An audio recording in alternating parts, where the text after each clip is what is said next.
Pinag-isipan ko rin kung saan ko sila talaga ilalagay dahil siyempre yung bakuran ko ay masikip, dapat minimize yung mga plants. Kikita nyo yung dark na color tapos with white. So magandang combination yan kasi may dark, may light. Kapag umulan, na didiligan at nainitan sila dito. So ayan, gumanda nga yung kulay pero nung unang nilabas ko yan dyan sa gitna, nilagay ko sa gitna, nasusunog siya. Tumatagal din yung pressure shield. Katulad yan, matagal na yung pressure shield yan. Mga 2 years na yan dyan.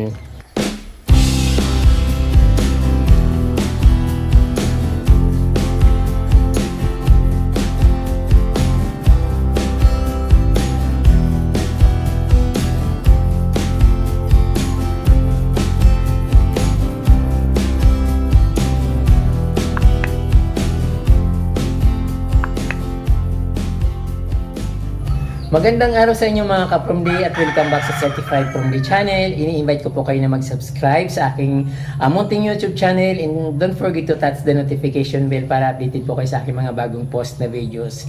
Ngayong araw po ka-From Day, ipapakita ko sa inyo ang aking napakagandang garden dito sa buong bahay, buong compound ko. So, fourth in backyard, in second backyard, so second front yard or second backyard kasi pareho silang nandito. So ngayon ko from the ayan, proud ako na ipakita sa inyo ang aking napakagandang garden dito sa Barangay Gubat, Laguna, Camarines Sur. Tara at ikutin natin ang aking garden, buong garden dito sa aking bakuran.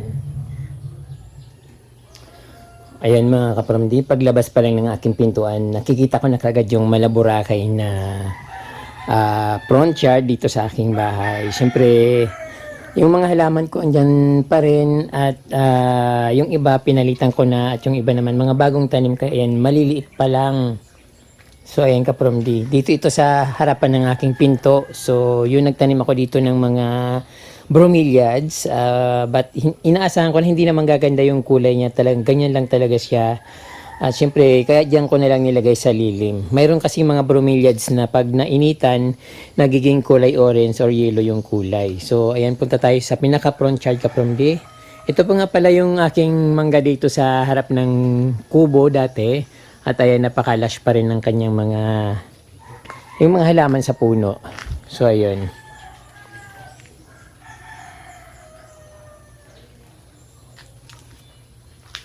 Tara, punta tayo dun sa backyard, ay sa front yard. Dito naman ka from di pinag-ipon-ipon ko yung mga croutons ko dahil maliliit pa lang naman sila.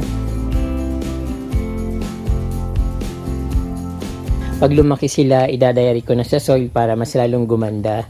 So habang maliit sila dyan ko muna para naalagaan ko ng gusto. Saka pinag-isipan ko rin kung saan ko sila talaga ilalagay dahil siyempre yung bakuran ko ay masikip, dapat minimize yung mga plants or dapat talaga naka-arrange sila dahil tipid ako sa space dito.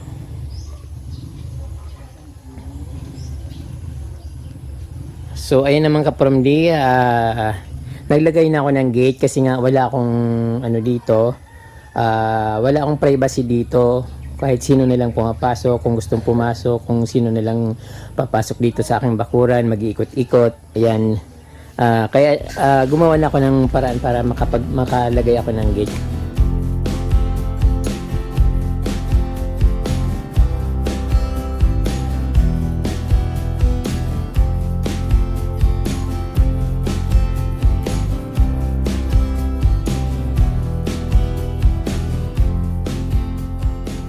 So ayun ka from yung garden ko dito, napakaganda na at super last na yung mga halaman.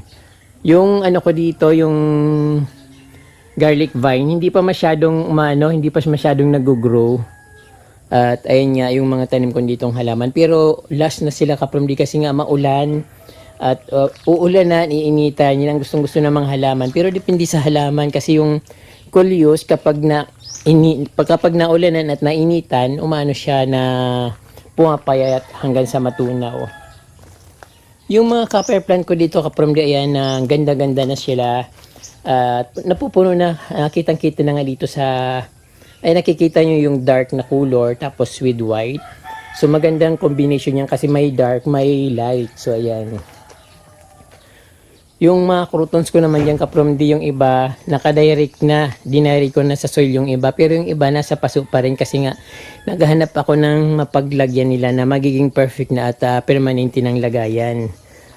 Pag inalis ko kasi yung mga nasa paso, magiging ano sila, magiging maluwang, so hindi na magandang tingnan. Yung ibang Persian shield ko namatay dahil sa sobrang init, parang tapos kinakain ng langgam.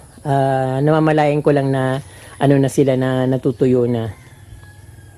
Tapos yung favorite na ano ko, isa sa mga favorite na crouton, kasi parang ang ganda niyan tingnan, parang rubber. So ayun, naglipat na ako ng mga ano dito, mga croutons yung galing sa kusina doon sa likod ng bahay. Nilagay ko na dito yung tinanggal ko doon kasi nga sayang, napakaganda ng ano niya, napakarami niyang anong tawag doon, mga branch. So nagbo-bloom na siya, kaya nilagay ko na kaagad para tuloy-tuloy yung pag-bloom niya. So dito naman kapromdi, tanim ulit ako ng mayana. So ibang variety ito, parang ayan, yan na siya mismo, pero dahil maulan ngayon, madali siyang lumago, but expected na madali din siyang mawala kasi nga maulan, natutunaw siya ng tubig. So ayan, dito naman inapakapakan ito ng mga bata pumupunta dito kasi may yung kapitbahay meron santol, Bangkok santol. Dito nakatapat yung mga sanga, di nahulog dito yung bunga. Pag nahulog, inaabangan nila, nagtatakbuhan sila dito. Ayan, inapakapakan nila hanggang sa ito nga namatay na yung halaman ko. Buti na lang pinutol na nila yung puno, pero late na kasi nga yun ang daming-dami ng naputol na halaman dito. Dapat ito makapal na eh. Ayan, ang nipis-nipis. So ito naman kapromdi, gustong gusto ko itong crouton na ito kasi nga sa kulay niya. Kaya lang yung kulay niya medyo parang pumangit dahil sa Madrid cacao na dahon, nangingitim yung mga dahon ng Madrid cacao kapag umuulan, na babasa siya tapos yung patak niya pupunta dito sa mga halaman. So ang nangyayari, nagiging maitim yung kulay ng mga dahon dito ng aking mga halaman, kaya hindi sila makulay masyado, pero maganda pa rin sila. Then yung African talisay ko kapromdi, ganun din yung nangyari. Umiitim yung mga dahon dahil dun sa Madrid cacao na maitim yung dahon, na pag umuulan dito rin tumutulo, at yun, nagiging itim din yung mga dahon niya. Pero ayan kapromdi, tuloy-tuloy yung tuloy-tuloy yung paglago niya, lumalaki na siya. Sana tuloy-tuloy na, at yun nga, tuloy-tuloy na siya kasi nung nilipat ko yan dyan, parang wala nga siyang dahon kasi nga kinain ng mga uod. Tapos ayan, bigla na lang siyang lumago, at yan na nga yung look niya, malapad na at maraming dahon. So ayun mga halaman ko dito kapromdi sa front yard. Meron pa rin natitirang mga ayun Redis Plus na caladium. So bala ko sanang iipunin yung mga Redis Plus na caladium ko para ilagay doon sa likod. Kaya lang dito kapromdi, yung soil dito malalim siya, kaya malalim din yung tinanim ko, kaya nawala na lang sila lahat. So tinabunan ko kasi yan ng lupa, tapos yung naglabasan na yung mga taninim ko dati na caladium, pero siyempre nawala na yung iba, kaya ayun, hindi na sila masyadong marami. Mahirap na ngayon maghanap ng caladium kasi nga naubos ng pandemic. So ayun nga kapromdi, mga copper plant ko dito, ayan, biglang grew. Siguro mga 1 month pa lang ito kapromdi. Nakita nyo naman kung kailan ko ito tinanim. So matitrace nyo dun sa video na ganun talaga yung ganun siya kabilis. Ayan, pero talagang nung tinanim ko siya dyan, may mga roots na, kaya napakadali. So ito naman kapromdi, binabalik ko yung red mayana. Wrong timing nga lang ako kapromdi kasi nga yun maulan na. So pero lumaki na siya, hope na hindi siya matunaw ng ulan kasi nga alam nyo naman ngayon parang sinasabi ng weather station natin na magtatag-ulan ng malakas, magbabagyo ng malalakas. So ayun, nasasayang ako kasi baka malunod ng matinding tubig, ng matinding ulan. So ayun yung ano ko dito, paligid ng bahay. Ayan, dito naman sa may pader ko, nilagyan ko dito ng mga, ano yung mga hanging plants. Tapos, yung mga enjoy photos. Yung iba gumagapang na pababa. Kaya lang, kulang ako sa lalagyan.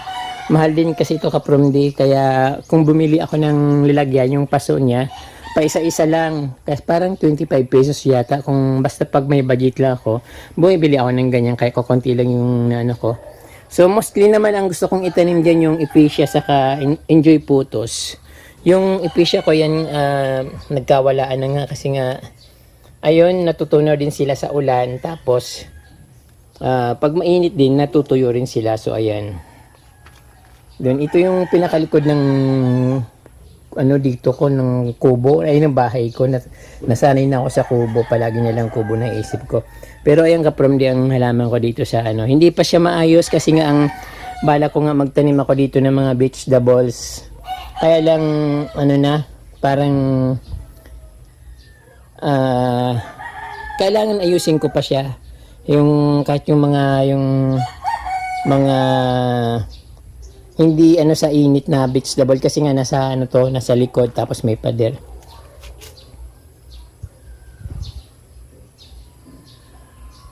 So ayan ka-promdi yung pinaka-view ng aking front yard.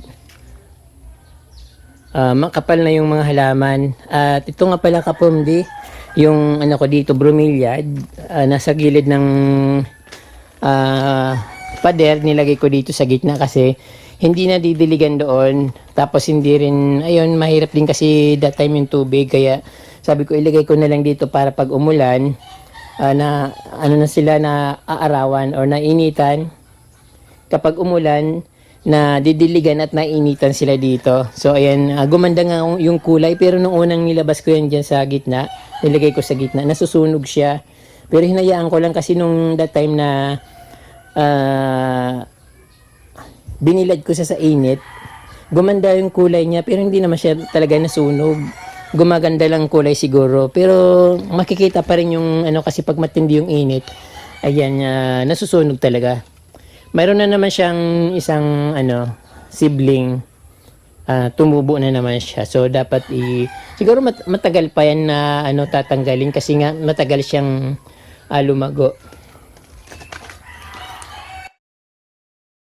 Ito naman yung isa sa favorite ko na bromeliads dito sa aking garden. Wala naman akong ibang mga bromeliads ka-promdi, kaya yun lang mga varieties na yan, kukunti lang. Saka yung mga mamahalin, wala ako nun. Mga ganyan-ganyan lang talaga.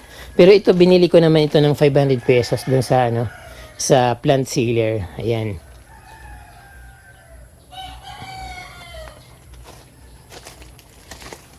Dito sa tabi ka-promdi yung malapit sa pader yung ginawa kong ano dito parang shoulder.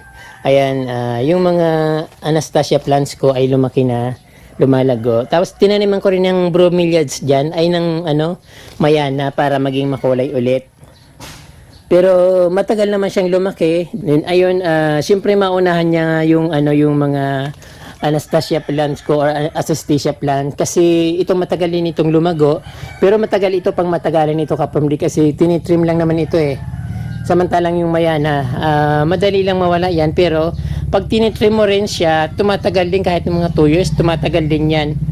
Lalo pag hindi masyadong nauulanan at hindi masyadong nababasa, so parang moist lang na konti, then ayun tumatagal yung mayana.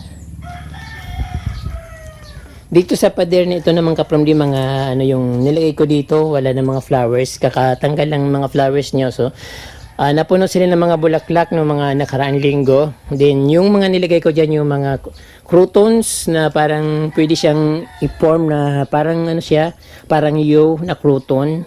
Dito ko iniligay yung mga ano dati ka-promdi mga bromeliads yung nilagay ko sa gitna. So ayan, kaya lang pinalitan ko nga dahil hindi na ulanan yung ano, hindi na didiligan. Yung mga bromeliads kaya nandyan. Ito naman ka-promdi yung mga ano yung ginagawa ko para maano yung hindi tumai yung mga aso dito, mga pusa, So nilagay ko ito dito just sa gitna ng garden. Kaya lang nung naglagay na ako ng gate, wala nang pumapasok na aso. Siyempre wala nang tumatain ng mga aso dito dahil hindi na sila makapasok. So ayan, tinabi ko lang dyan at hindi ko siya dyan naalisin. Disenyo na din yan. Then ito naman yung dito pa rin yung sa gilid ng bahay Kaparmdi, yung pinanggalingan ng mga nilalagyan ko ng mga bromeliads dati. At ito nga, meron pa akong natira dito na isang bromeliads. Maganda rin itong bromeliad na ito kasi nga, ayan, nakikita nyo yung pumupula yung gitna niya. So, dapat mas dumami pa siya. May na mo. So, ayan, may mga croutons akong nilagay dyan, yung mga roses. Yung roses, hindi naman siya delikado na, hindi masyadong nadidiligan. Even yung crouton, pero dapat na nadidiligan din siya kasi pag natuyo, namamatay din. Then, yung eugenia plants ko dito, patuloy na siya na lumalaki at tumatalbos na siya. Sana, sa susunod na pag-video ko dito, maging maganda na siya at maging maayos na. Then, sa ground niya, nagtanim ako ng mga pink na coleus or mayana. Then yung ko dito, hindi na siya lumalaki yung mga star begonia kasi nga maulan na. Ang gusto ng star begonia yung yung tuyo yung lupa. Meron din ako mga ephesia na tanim diyan. Ayan. Meron din pink, black ephesia, may pink. Pero yung pink parang nawawala na. Pero yung ephesia na black, tuloy-tuloy pa rin siya. Hayaan ko na lang para gumapang siya dito sa white stones.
So ayan, naging malinis na dito at syempre maayos na yung halaman ko. Medyo maliliit pa pero gusto ko maayos pa rin siya sa mga susunod na araw, mas gumanda pa o sa mga susunod na buwan.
So, siyempre dito naman kapromdi, nakita nyo na ito dati at siyempre kakapakita ko nga lang. Kaya lang siyempre, sometimes may nababago katulad ng aking ano na to, Pokienti or Tiang Gubat, bagong trim yan.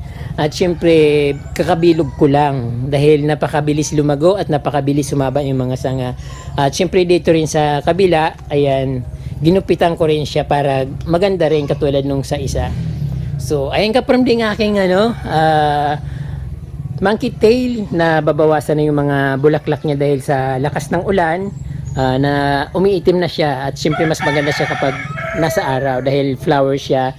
Mas gusto ng flower na nainitan. So, ayan kapromdi ang aking copper plant. Sabi ko sa inyo, puputulan ko pero nakalimutan ko na hindi ko siya naputulan. Then, tinanggal ko na yung ibang ano dyan, mga kahoy, mga malalaking sanga na nakaharang dito sa aking garden na dahilan para hindi sila matama ng araw. So, importante rin kasi kapromdi yung araw sa mga halaman dahil yun din ang nagbubuhay sa kanila, water and sun. Yan ang nagbubuhay sa halaman. So, yung aking mga Persian shield, malagong malago kapromdi, ang ganda-gandang tingnan. At yung aking calabash, dapat putulan ko rin naman, kailan ko lang ito pinutol. At syempre yung aking bagong tanim na anthurium dito sa likod ng bahay, pinakabagong plant ko dito. Although matagal na yan sa akin, kaya lang bagong ripat ko lang yan dahil yun nga, gusto kong maging maaliwalas yung aking bakuran dito sa likod ng bahay.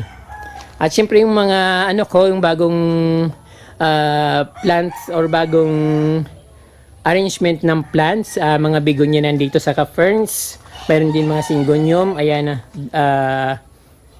ferns, begonia, flowering yung begonia ko. Ang ganda ng mga flowers niya, matagal yung mawala yung flowers yan mga kapromdi, mga at least mga 3 weeks to 1 month bago siya mawala. Kaya magandang halaman itong begonia na ito. So yung iba naman kasi nawawala na pero pinaparami ko pa rin. So, ayan. Halos lahat ng begonia kapromdi ay magkakapareho yung mga bulaklak.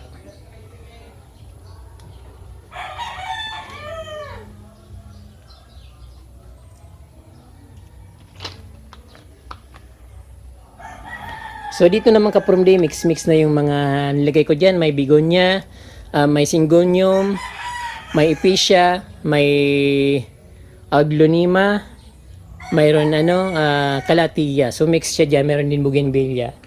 So ayan. At syempre ito pala hindi ko na ipakita sa inyo yung aking Persian shield dito. Ayan. Malago siya. Kailangan putulin ko na naman siya para pag dating ng panahon, mga after 1 month or 2 months, maganda naman ulit at para magandang kulay niya. Syempre pag pinuputol yung kapromdi, dumadami sila.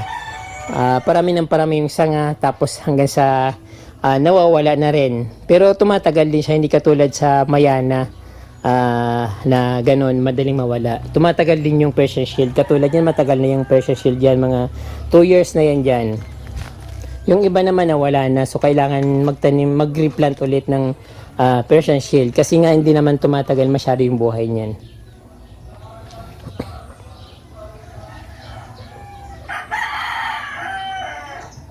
So yan ang aking lush plant dito sa backyard.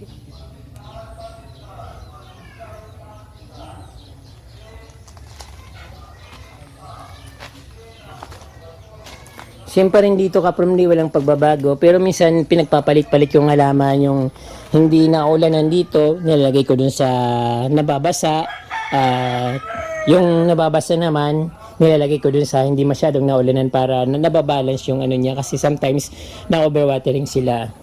Ito naman yung ko, bulk of orchids. Magkakaibang variety sila. Ayan, nagpo-flower na sila. Hindi ko alam kung anong klase ang flower nito.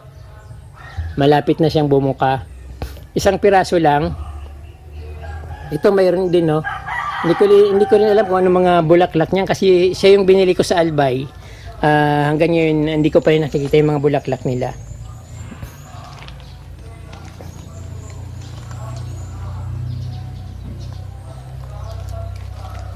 So, ayan ang aking syngonium dito. Yung aking anahaw. At syempre yung mga mix na plant dito sa aking second front yard or backyard. Meron din ako ditong variegated na triangularis or Ficus triangularis na variegated. So mix ko yung mga halaman ko dito kung saan sila bagay, doon ko nilalagay. Ito naman ay ito dito, crouton. Dati ito yung pinakagusto kong crouton kasi nga pag nainitan siya, pag nakikita ko kasi sa ibang lugar, ang ganda-ganda ng kulay niya, iba-ibang kulay tapos napakalago. So kaya yung parang sabi ko gusto ko yung crouton na yon. Then ito namang kapromdi ay isa sa mga favorite ko na plants na galing ito sa Manila. So hindi ko masyadong maparami pero madali siyang dumami at hindi siya namamatay kaagad. So kulang lang sa pansin kaya hindi ko siya napaparami.